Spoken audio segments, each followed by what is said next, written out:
আজকে তোমাদের সঙ্গে শেয়ার করব ক্রিমি মাশরুম, যা তোমরা রুটি দিয়ে, পরাটা দিয়ে, নান বা লাচ্ছা পরাটা যা খুশি দিয়ে তোমরা খেতে পারবে। তো চলো শুরু করি। তো তার জন্য আমি প্যাকেট মাশরুম নিয়ে নিয়েছি। মাশরুমগুলো ভালো করে ধুয়ে নিয়েছি। তো ধুয়ে মাঝখান দিয়ে একটা একটা করে কাট করে নিয়েছি। কাট করে নেওয়ার পর কড়াইয়ে বেশ কিছু বাটার দিয়ে দিয়েছি। বাটারটা ভালো করে গলে যাওয়ার পর এখানে আমি নুন দিয়ে দিয়েছি।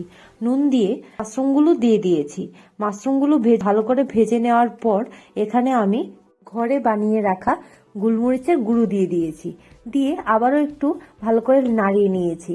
দেখবো আমি কিছুক্ষণ পর লালচে লালচে হয়ে গেছে মাশরুমগুলো। তারপর আমি এখানে ক্রিম দিয়ে দেব।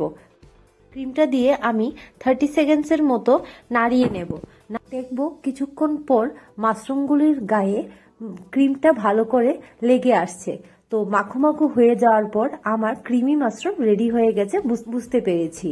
তো তোমরাও ঘরে এরকম সুস্বাদু 3টে সামগ্রী দিয়ে ক্রিমি মাশরুম অবশ্যই বানাবে এবং দেখবে কিরকম স্বাদে তোমরা খাও। তো চলো আবার একটা নতুন রেসিপি নিয়ে তোমাদের সঙ্গে কথা হবে। তো আজকের জন্য টাটা, ভালো থাকবে।